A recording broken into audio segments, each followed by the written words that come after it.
बिस्मिल्लाहिर्रहमानिर्रहीम। अस्सलाम वालेकुम स्टूडेंट्स, हम last time exercise number 4.2 complete कर चुके हैं। आज हम 4.3 और उसकी जो कंडीशंस हैं उसके हवाले से आज स्टडी करेंगे।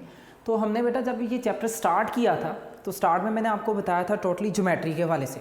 अब ज्योमेट्री जो थी उसमें मैंने बताया था मेजरमेंट ऑफ अर्थ या मेजरमेंट ऑफ लैंड, इस चीज़ के हवाले से था। तो अब जो नेक्स्ट हमारे पास आता था कि जो हमारे पास एनालिटिकल ज्योमेट्री है, ये एनालिटिकल ज्योमेट्री के साथ रिलेटेड क्यों है, तब भी मैंने आपको वहाँ पे एक्सप्लेन किया था कि ज्योमेट्रिकल फिगर जो हमारे पास होती हैं, ट्राइंगल है, रेक्टेंगल है, स्क्वायर है, पैरेललोग्राम है, इनको बनाने के लिए भी हम अलजबरा का यूज़ कर सकते हैं। तो अगर हम इनको बनाने के लिए अलजबरा का यूज़ कर सकते हैं तो बेटा वहाँ पे ज्योमेट्री के अंदर अलजबरा को इंट्रोड्यूस कर दिया गया। अब वहाँ पे मैंने आपको बताया था कि हम बेटा लाइंस का यूज़ करते हैं, लाइंस का यूज़ करके हम बेटा रेक्टेंगल भी बना लेते हैं, लाइंस का यूज़ करके ही हम स्क्वायर शेप भी बना सकते हैं, पैरेललोग्राम भी बना सकते हैं। ये सारी कंडीशन मैंने आपको बताई थी, लेकिन वहाँ पे ये तो डिस्कस नहीं हुआ था कि लाइंस हैं क्या, लाइंस को बनाने के लिए हमें किस चीज़ की ज़रूरत होती है, लाइन को बनाने के लिए हम कौन कौन से पॉइंट यूज़ कर सकते हैं, कोई एंगल यूज़ कर सकते हैं, या क्या ऐसी कंडीशन यूज़ कर सकते हैं जिससे हमारे पास लाइन आ जाए। सबसे पहले हम डिस्कस करते हैं बेटा, यहाँ पे ये पेज नंबर आपके पास 190 पे ये टॉपिक लिखा हुआ, 190 से ऑनवर्ड ये सारा कंप्लीट आएगा। इंक्लिनेशन ऑफ लाइन या एंगल ऑफ अ लाइन, एक लाइन का एंगल क्या होता है। हम जो वैसे सर्कल को मेजर करते हैं, सर्कल को मेजर करने के लिए आप लोगों ने देखा होगा, हमने ये कहा हुआ है कि सर्कल जो होता है ये टोटल 2 पाई रेडियन या बेटा ये 360 डिग्री का होता है। तो इसके लिए हमने कहा कि ये बेटा 0 से स्टार्ट होता है, 0, 90, 180, 270, 360।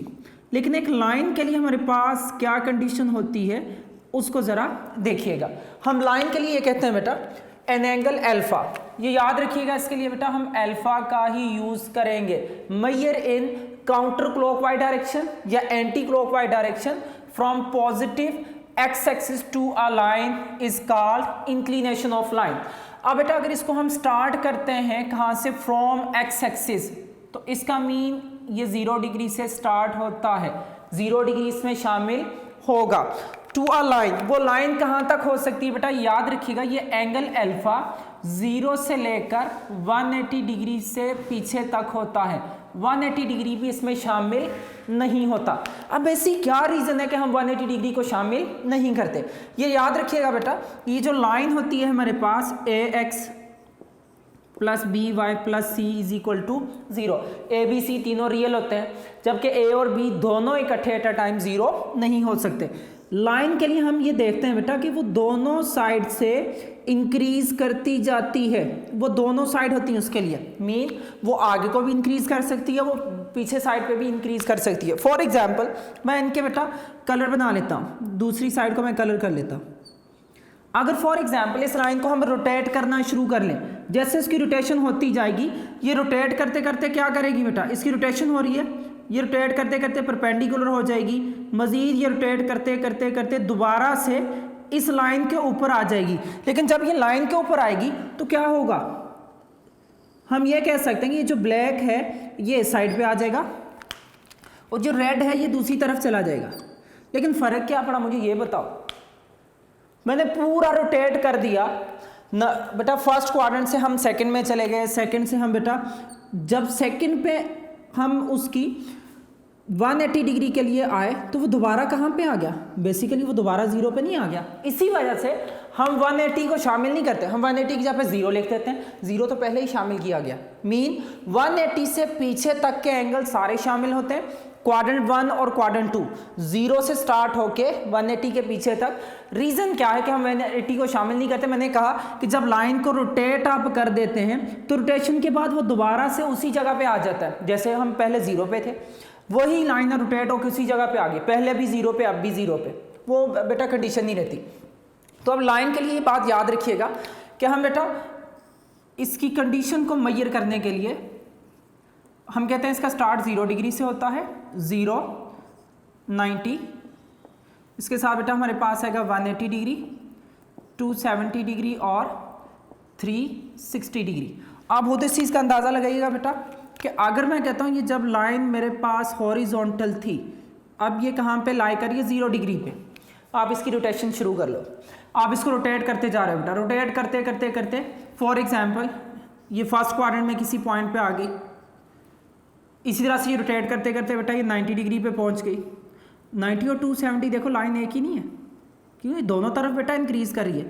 हम ये नहीं कह सकते कि 90 की तरफ जा रही है 270, तो इसी वजह से हम फिर इस 270 को कंसीडर नहीं करते बेटा, हम 90 को ही कंसीडर करते हैं। फिर ये रोटेट करते करते बेटा क्वाड्रेंट नंबर सेकंड में पहुंच गई, तो उसके साथ ये दोनों तरफ इंक्रीज होती है। देखो 1 में थी तो थर्ड के लिए भी थी, जब ये बेटा सेकंड क्वाड्रेंट के लिए थी तो ये बेटा किसको फोर्थ के लिए भी डिनोट हो रही है कि दोनों तरफ इंक्रीज होती है। जब ये दोबारा से देखो ये लाइन दोबारा से इस लाइन के ऊपर आ जाएगी, क्या ये दोबारा से जीरो कंडीशन नहीं रिपीट हो जाएगी? पहले भी जब ये 0 डिग्री के लिए थी सेम एज इट इज थी, जब ये रोटेट करने के बाद बेटा रोटेशन के बाद 180 पे पहुंची, ये दोबारा 0 पे आ गई। अगर हम इसको मूव करते हैं तो मूव करना वही नहीं होगा जैसे फर्स्ट क्वाड्रेंट को ही हम शो कर रहे हैं। इसी वजह से हम लाइन के लिए बेटा हम सिर्फ फर्स्ट और सेकंड क्वाड्रेंट को ही डिस्कस कर रहे होते हैं कि ये फर्स्ट में होगी या सेकंड क्वाड्रेंट में होगी। सेकंड के लिए बेटा 180 इसमें इंक्लूड नहीं होता। 0 से लेकर 179.99 कह सकते हैं, 180 नहीं कह सकते। ये एंगल होता है हमारे पास बेटा एंगल ऑफ अ लाइन या इंक्लिनेशन ऑफ अ लाइन का। अब याद रखिएगा अगर एक लाइन बाइसेक्ट करती है, वर्डिंग पर गौर कीजिएगा, if a line bisecting quadrant number 1, तो बेटा बाइसेक्ट का मीन होता है 2 इक्वल पार्ट्स में डिवाइड करना। जब 90 को आप 2 इक्वल पार्ट्स में डिवाइड करते हो तो आपके पास कितने क्या बनेंगे 45 and 45।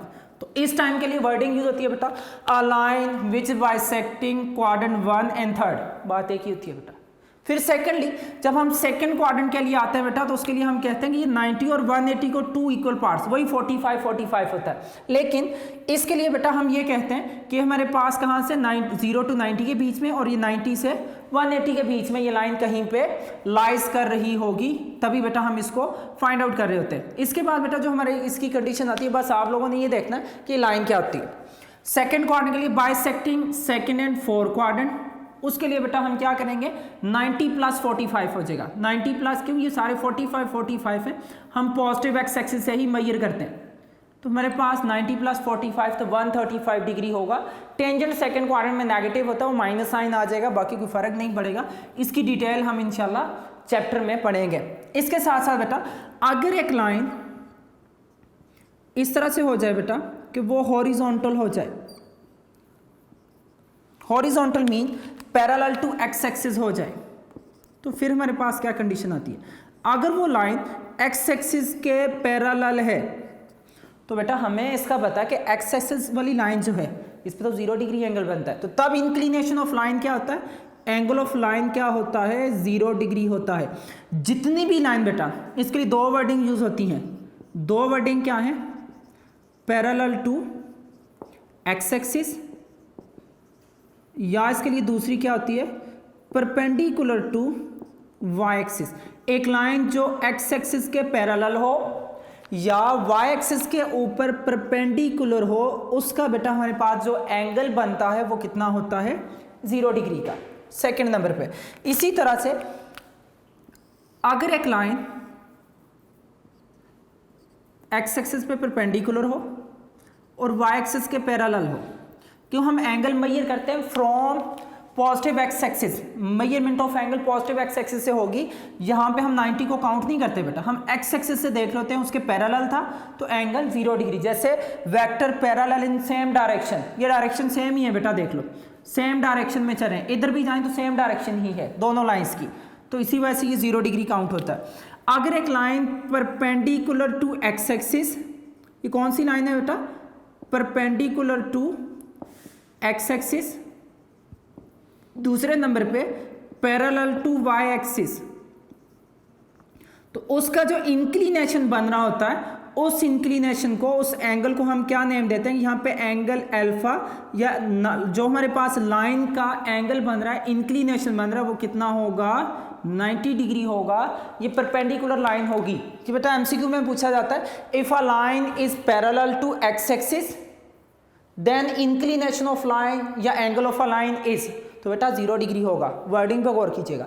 If a line is parallel to X axis, ये भी हो सकता है, या if a line is perpendicular to Y axis, तो देन हमारे पास एंगल ऑफ लाइन या इंक्लिनेशन ऑफ लाइन 0 डिग्री होता है। एक लाइन जो वाई एक्सिस के पैरेलल हो, देख लो बेटा वाई एक्सिस के पैरेलल चल रही है और एक्स एक्सिस के ऊपर परपेंडिकुलर हो, उसका इंक्लिनेशन जो बनता है उसका एंगल क्या होता है, वो 90 डिग्री का होता है। इसी तरह से अब बेटा आगे चल के हम थोड़ा सा डिस्कस करेंगे। हॉरिजॉन्टल लाइन या वर्टिकल लाइन को हम नहीं डिस्कस करेंगे, हम मोस्टली यहाँ पे डिस्कस करेंगे एक स्लांट लाइन। स्लांट लाइन कौन सी होती है बेटा, ऐसी लाइन जिसको हम बेटा उर्दू में कहते थे तिरछी लाइन। हम तिरछी लाइन को डिस्कस करेंगे।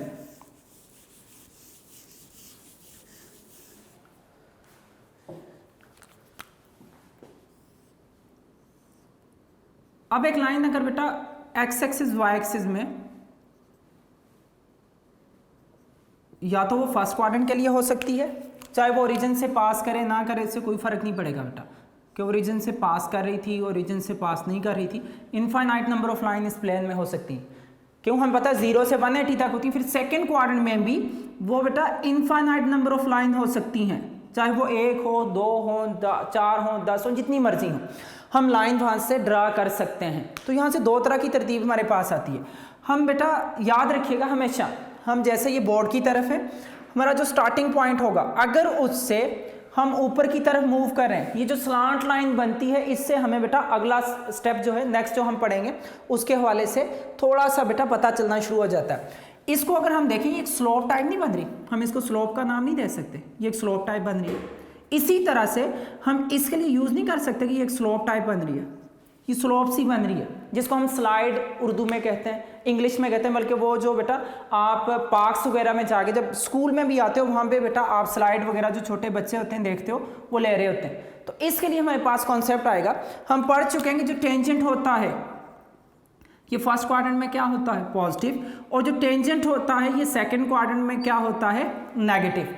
अगर इस तरह की कंडीशन देखी जाए तो बेटा जो स्लोप हमारे पास नीचे की तरफ आ रही होती है, मीन हम इसको ये कहते हैं कि जो राइट से लेफ्ट की तरफ डाउनवर्ड जाती है तो वो स्लोप नेगेटिव होती है। जो राइट से लेफ्ट की तरफ जाते हुए अपवर्ड जा रही होती है वो स्लोप क्या होती है, पॉजिटिव होती है। मीन फर्स्ट क्वाड्रेंट के लिए स्लोप पॉजिटिव, और सेकंड के लिए जब बेटा इसको डिस्कस किया जाएगा तो स्लोप क्या होगी, नेगेटिव होगी।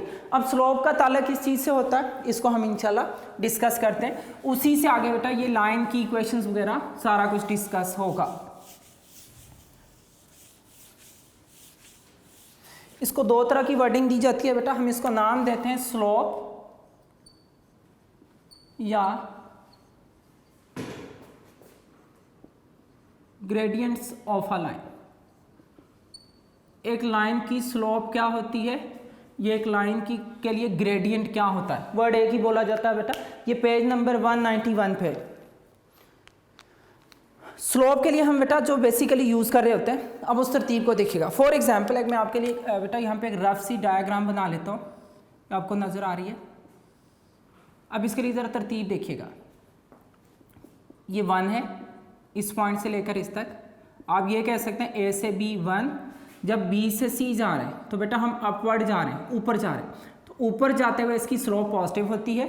जब हम C से D के ऊपर आएंगे तो बेटा ये पोर्शन नंबर 3, ये स्लोप नेगेटिव होगी। लेकिन जब हम D से E पे जाते हैं, मुझे बताओ कोई स्लोप है, जो पोर्शन नंबर 4 है, या E से F की तरफ जाते हुए यहाँ पे स्लोप है, लेकिन यहाँ पे स्लोप का कोई और रिलेशन है, वो क्या है अभी हम इंशाल्लाह वो सारा का सारा डिस्कस करेंगे। फॉर एग्जांपल मैं इसका पोर्शन लेता हूँ बेटा, कौन सा पोर्शन सेलेक्ट करता हूँ, जो हमारे पास आता है सिर्फ B से C तक, जो पोर्शन नंबर 2 है, जहाँ पे हम कह सकते हैं बेटा ये अपवर्ड जा रहा है, अपवर्ड जाते हुए इसकी स्लोप पॉजिटिव। देखो हम 1 से स्टार्ट करते हैं, 2 पे स्लोप है ही नहीं, अपवर्ड जाते हुए स्लोप पॉजिटिव, डाउनवर्ड आते हुए स्लोप नेगेटिव, यहाँ पे पॉजिटिव स्लोप, यहाँ पे नेगेटिव स्लोप। इन 2 जगहों पे आपको स्लोप ही नज़र नहीं आ रही, 0 0 स्लोप है बेटा। तो हम जब डिस्कस करेंगे तो यहाँ पे हमारे पास एक रिलेशन बनता है। अब ज़रा नोट कीजिएगा, ये आपके पास बेटा एक स्लोप बन रही है, लेकिन जैसे ही मैं इसको मूव करता जाता हूँ, अपवर्ड लेके जाता हूँ ऊपर वाली साइड पे, जैसे ही इसको मैं राइज करना शुरू कर देता हूँ, तो आपको क्या नज़र आ रहा है बेटा, राइज करते हुए आपको क्या कंडीशन नजर आ रही है, इसकी स्लोप क्या हो रही है, मुसलसल इंक्रीज हो रही है। और जो ये वाला जो पॉइंट है परपेंडिकुलर, इस पे आके स्लोप क्या हो रही है, सबसे मैक्सिमम। जैसे ही हम यहाँ से बेटा दूसरी तरफ आना शुरू कर देंगे तो स्लोप क्या होने शुरू हो जाएगी, नेगेटिव, जो क्वाड्रेंट नंबर 2 को शो करिए। मीन जब हम बेटा हॉरिजॉन्टल लाइन लेते हैं हमारी स्लोप आती है, जैसे ही हम उसको राइज करते जाते हैं, राइज करते हुए इसकी स्लोप क्या होती है, मैक्सिमम। और इसी तरह से जब मैं इसको डाउनवर्ड लेके आता हूँ तो आपको क्या नजर आ रहा है, इसकी स्लोप मिनिमम नहीं हो रही, मुसलसल बेटा कम होते होते होते यहाँ पे मैक्सिमम हो गई थी स्लोप, और यहाँ पे क्या हो गई स्लोप, 0। अब इन पॉइंट्स को क्या नेम दिया जाता है, अब जरा देखिएगा, जैसे ही हम इसको राइज करते जाते हैं, राइज की तरफ जाते हैं तो बेटा उसकी स्लोप मैक्सिमम होती जा रही है। लेकिन जैसे ही हम इस प्लेन को बेटा, ये जो हमारे पास बन रही है, इसको हम बेटा आगे की तरफ मूव करना शुरू कर देते हैं, तो आगे की तरफ जब मूव करना होता है उसको बेटा नेम दिया जाता है रन का। आगे की तरफ जैसे ही हम रन करना शुरू करते हैं तो स्लोप, फॉर एग्जांपल यहाँ से हमने रनिंग स्टार्ट की, चलना शुरू किया, तो बेटा जब हम रन कर रहे थे आगे की तरफ जाते जाते हम बेटा जैसे ही राइज करना शुरू हुए, जैसे ही राइज करना शुरू हुए तो हमारी स्लोप बनना शुरू होगी। फिर बेटा जैसे ही डाउनवर्ड हम आते गए, ये भी राइज की ही वर्डिंग में आता है, वही कंडीशन है बेटा ऑलमोस्ट। तो हम बेटा इसमें देखें, इसमें तो सिर्फ रनिंग है, इसमें हमारे पास सिर्फ क्या आ रहा है, राइज आ रहा है। तो यहां से हमें पता चलता है कि जो स्लोप होती है, ये याद रखिएगा बेटा, स्लोप को बेसिकली जो डिनोट किया जाता है m से, इंक्लिनेशन ऑफ लाइन जो है इसको डिनोट किया जाता है अल्फा से, वो फिक्स्ड है, फिक्स नाम है alpha, use for inclination of angle, inclination of line या एंगल ऑफ लाइन। m जो होता है वो डिनोट किया जाता है एक लाइन की स्लोप निकालने के लिए। तो बेसिकली वो हमारे पास दो कंपोनेंट आ रहे हैं, कौन कौन से, एक है राइज का और दूसरा कौन सा है, रन का, राइज अवर रन। अगर हम वैसे भी अगर हम देखें कंडीशन को, जो आपके पास बेटा स्लाइड बनी होती है उसकी तरतीब जरा देखिएगा। स्लाइड पे अगर हम बेटा पाकिस्तानी बच्चों वाला तरीका यूज करते हैं, अब पाकिस्तानी बच्चों वाला तरीका क्या होता है बेटा, इसका रिलेशन ये होता है कि यहाँ पे सीढ़ियाँ लगी होती हैं, यहाँ से ऊपर जाते हैं, यहाँ से बैठ के क्या हो जाता है, नीचे हम आ जाते हैं। लेकिन पाकिस्तानी बच्चे अक्सर क्या करते हैं, वो उल्टा चलते हैं बेटा, पॉजिटिव स्लोप की तरफ। फॉर एग्जाम्पल वो पॉइंट ए से यहाँ से ऊपर अक्सर अपने दान भी तड़वा लेते हैं, यही तरतीब होती है कि वो नीचे से ऊपर की तरफ जा रहे होते हैं। तो अगर यहाँ पे देखा जाए तो यहाँ से वो दो डिस्टेंस कवर कर रहे होते हैं, जो आपको नजर आ रहा है कि वो जहाँ तो ऊपर की तरफ रहे, लेकिन देखो ये क्या, उसका हॉरिजॉन्टल डिस्टेंस कवर नहीं हो रहा साथ साथ। जैसे ही फॉर एग्जाम्पल वो इस पॉइंट पे पहुंचा बच्चा, तो बेटा देखो उसका ये वाला डिस्टेंस यहाँ तक कवर हुआ और उसका वर्टिकल डिस्टेंस भी कवर हो रहा है। इस पॉइंट पे पहुंचा, उसका हॉरिजॉन्टल डिस्टेंस भी कवर हो रहा है और उसका वर्टिकल डिस्टेंस भी कवर हो रहा है। जैसे ही वो मैक्सिमम पॉइंट पे पहुंचा तो बेटा देखो उसका हॉरिजॉन्टल डिस्टेंस भी कवर हो रहा है और उसका वर्टिकल डिस्टेंस, दोनों साथ साथ कवर हो रहे हैं। जो हॉरिजॉन्टल डिस्टेंस है उसको हम क्या नेम देते हैं, रन का, और जो वर्टिकल डिस्टेंस है बेटा इसको हम क्या नाम देते हैं, राइज का। ये जो राइज और रन है इनका जो रिलेशन हमारे पास बनता है, बेसिकली इसी को क्या कहा जाता है, स्लोप या ग्रेडियंट ऑफ लाइन का नेम दिया जाता है। अगर फॉर एग्जांपल जैसे मैंने आपको भी यहाँ पे एग्जांपल दी थी कि बेटा वो बच्चा क्या करता है, यहाँ से ऊपर की तरफ मूव करना शुरू कर लेता है, आगे की तरफ जाता है। तो अगर हम इसको कंप्लीट करें इस पॉइंट पे राइज और रन को, तो ये हमारे पास एक ट्राइंगल नहीं क्रिएट हो रही, वो ट्राइंगल कौन सी है, राइट एंगल ट्राइंगल। वहां पे अगर हम इसको कहते हैं कि ये हमारे पास एंगल थीटा है, तो हमें बेसिकली 90 के ऑपोजिट हम जानते हैं क्या होता है, हाइपोटेन्यूज। और बेटा जो एंगल थीटा के ऑपोजिट होता है उसको क्या नेम दिया जाता है, परपेंडिकुलर का। जिस लाइन के ऊपर एंगल थीटा बनता है उसको क्या नेम दिया जाता है, बेस का। तो हम जब बेटा स्लोप के ऊपर जा रहे होते हैं तो हम दो डिस्टेंस कवर कर रहे होते हैं, कौन कौन सा, राइज और रन का। Rise is perpendicular and run is base. तो अगर हम थोड़ा सा देखें राइट एंगल ट्राइंगल में हम जो पढ़ते थे कि some people have curly brown hair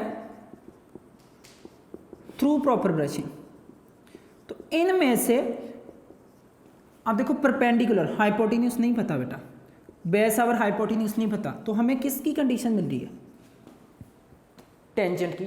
तो हमें यहां से पता चल रहा है कि हम जो स्लोप m कहते हैं उसको हम दूसरा टेंजेंट से भी कर सकते हैं बेटा, कि tangent of the angle theta is equal to rise over run, perpendicular is rise base is run, तो हम उसको भी लिख सकते हैं। मीन ये जो स्लोप है वो बेसिकली राइज ओवर जो रन हमारे पास आता है, ये एक रिलेशन हमारे पास क्या होता है, ये एक ऐसा रिलेशन हमारे पास फाइंड आउट होता है जो स्लोप m या टेंजेंट थीटा के भी इक्वल आता है। मीन हमें यहाँ से पहला कॉन्सेप्ट मिला कि एक जो तिरछी लाइन होती है, जो स्लांट लाइन होती है, उससे एक स्लोप बनती है। बेटा देख लो, मैंने आपको बता दिया स्लोप बन रही होती है। इस स्लोप के लिए हम ये कहते हैं कि अगर हमारे पास ये कंडीशन आती है तो हम m भी यूज कर सकते हैं और उसके लिए हम टेंजेंट थीटा भी यूज कर सकते हैं। जैसे फॉर एग्जांपल आपको आ गया बेटा, इफ अ लाइन, इफ इसके लिए ज्यादा ये आता है बेटा, if a non vertical and non horizontal line, ये मैं सिंपल यूज करना है। If a line makes an angle of 30 degree with the horizontal, then what is the slope. मैं कहता हूं बेटा, if a line makes an angle 30 degree with horizontal, then slope m is equal to, इसकी slope m किसके इक्वल होगी, horizontal mean positive X axis बेटा count होता है। अब बताओ इसकी स्लोप क्या होगी, तो आपके माइंड में फ़ौरन आ जाना चाहिए कि हम स्लोप को डिनोट करते थे m के साथ, और उसी m में हमारे पास क्या आता था, टेंजेंट ऑफ द एंगल जो भी हो जाए बेटा, चाहे आगे थीटा, हम अमूमन थीटा यूज़ करते हैं। फॉर एग्जांपल ज़्यादा इजी हमें ये रहता है, वो कहता है बेटा वो एंगल 45 डिग्री था जो फर्स्ट क्वाड्रेंट को बाइसेक्ट कर रहा था, तो आप क्या लिखोगे, tangent of the angle 45 degree, वहाँ से आपका आंसर इज इक्वल टू क्या आएगा 1। मीन उसकी स्लोप किसके इक्वल आ जाएगी, 1 के इक्वल। मीन हमने यहाँ से एक तरतीब सीख ली कि हम स्लोप निकालने के लिए एंगल का यूज़ कर सकते हैं, ये फर्स्ट कंडीशन आ गई। और ये याद रखिएगा, अगर ये एंगल 0 से 90 के बिटवीन होगा तो 0 to 90 टेंजेंट पॉजिटिव होता है, स्लोप पॉजिटिव होगी। अगर ये बिटवीन 90 to 180 होगा तो इसके बिटवीन टेंजेंट नेगेटिव होता है। बिटवीन का वर्ड यूज करो बेटा, बिटवीन 0 एंड 90 एंड 90 और 180 टेंजेंट नेगेटिव होता है तो स्लोप क्या होगी, नेगेटिव होगी। जैसे मैंने अगर ये B to C यूज़ किया, इसकी स्लोप थी पॉजिटिव, अगर इसको बनाया भी जाए तो बेटा ये कौन सा क्वाड्रेंट आपके पास शो हो रहा है, क्वाड्रेंट नंबर फर्स्ट।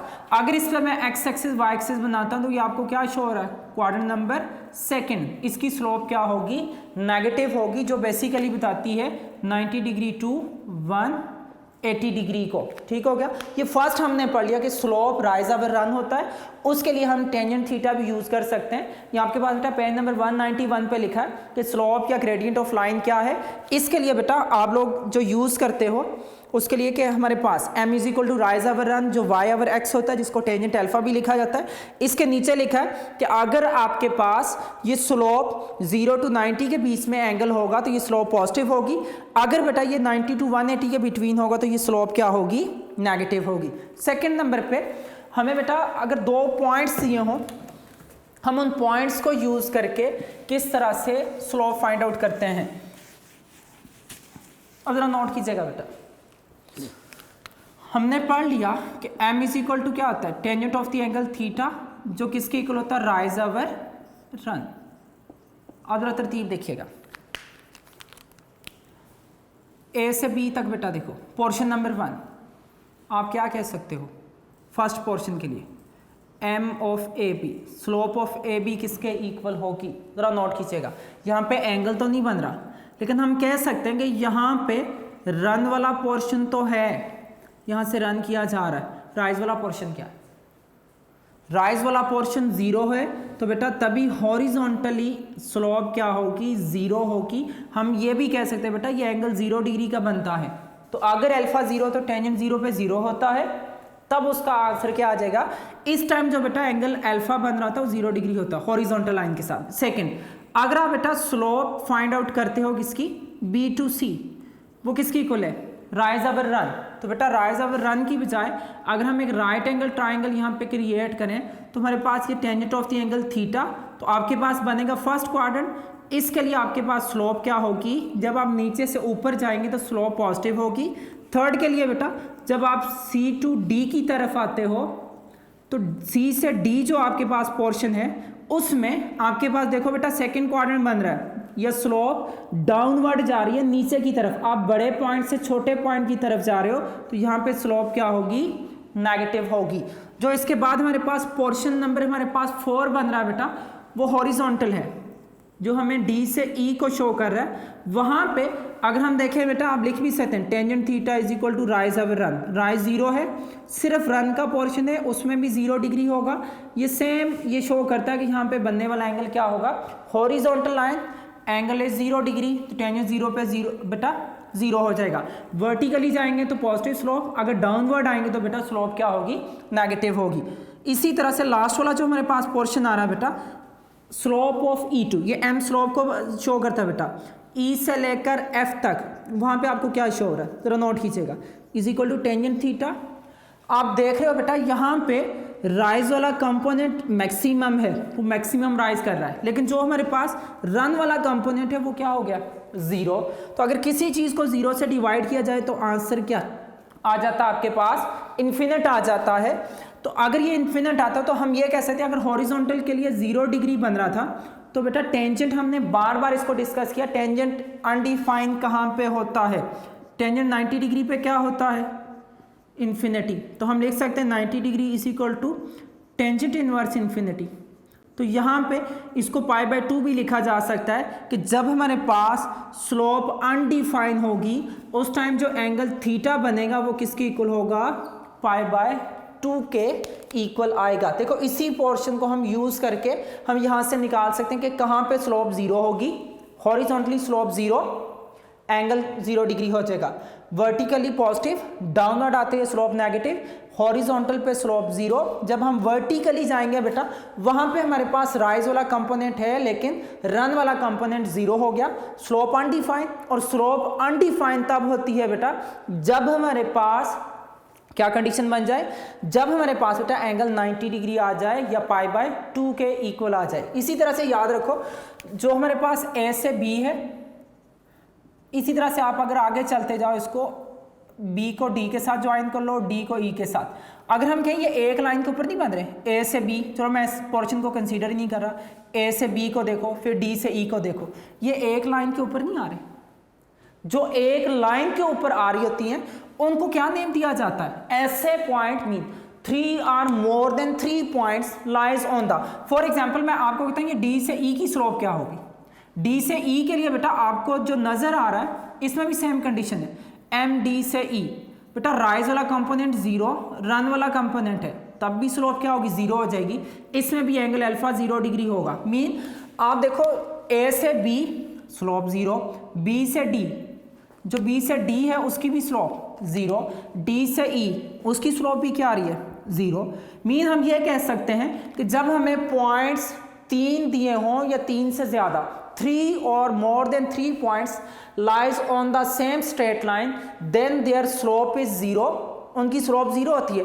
दूसरी वर्डिंग हम क्या यूज़ कर सकते हैं, हम दूसरी वर्डिंग ये यूज़ कर सकते हैं कि अगर 3 या 3 से ज़्यादा पॉइंट एक ही लाइन के ऊपर हों तो उनकी स्लोप क्या होती है, A से B था, फिर बेटा आपके पास सेकंड क्या आ रहा है, M, B से D, फिर क्या आ रहा है, M, D से E। इन सारों की स्लोप आपस में इक्वल थी, इसी वजह से हम क्या कह सकते हैं, ये पॉइंट क्या होंगे, कोलिनियर होंगे। अब ये याद रखिएगा, if 3 or more than 3 points lies on the same straight line then their slope are equal। ये जरूरी नहीं है बेटा वो स्लोप 0 हो, 0 नहीं कह सकते, हम ये कह सकते हैं कि वो स्लोप आपस में क्या होगी, इक्वल आएगी, उनका आंसर सेम होगा। जरूरी है 0 डिग्री, 0 डिग्री के अलावा भी कुछ हो सकता है। फॉर एग्जाम्पल अगर मैं जैसे C से F कर लूँ, इसका इन्फिनिट आंसर था, अब मुझे बताओ ये भी इसका वर्टिकल कंपोनेंट है, हॉरिजॉन्टल डिस्टेंस 0 आ रहा है बेटा, तो इसके लिए मैं F से G पे चला जाता हूँ, इसकी स्लोप भी क्या होगी, अनडिफाइन होगी। तो इसमें भी अनडिफाइन है, F से G के लिए भी अनडिफाइन है। लेकिन अगर हम देखें E, F और G ये कोलिनियर है या नहीं, अगर कोलिनियर है तो इनकी स्लोप आपस में इक्वल है। तो हम बेटा जब भी कोलिनियर का पोर्शन प्रूव करेंगे, क्वेश्चन में आता है कि show point A, B, C are collinear, तो हम क्या करते हैं, 3 निकालो या 2 निकालो बेटा, कोई सी 2 स्लोप, A से B, B से C निकाल लो, A से B, B से D, जो भी 2 स्लोप हम निकालते हैं। अगर 2 इक्वल है तो अंडरस्टूड है, अगर वो पॉइंट ए से बी और बी से डी सेम है तो हम ये कहेंगे ये तीनों पॉइंट्स क्या होंगे, कोलिनियर होंगे। 3 निकालने की जरूरत नहीं होती, 2 भी इक्वल आ जाए तो हम थर्ड के लिए निकालते नहीं है, उसको सेम एज इट इज लिख देते हैं। अब बेटा इसको अच्छी तरह से माइंड में रखिएगा। अगर आपको ये अच्छी तरह से याद होंगी तो नेक्स्ट एक स्टेप हम पढ़ के उसके बाद एक्सरसाइज के ऊपर चले जाएंगे कि एक्सरसाइज में बेसिकली हमें क्या कहा जा रहा है। तो इसको अच्छी तरह से याद रखिएगा माइंड में।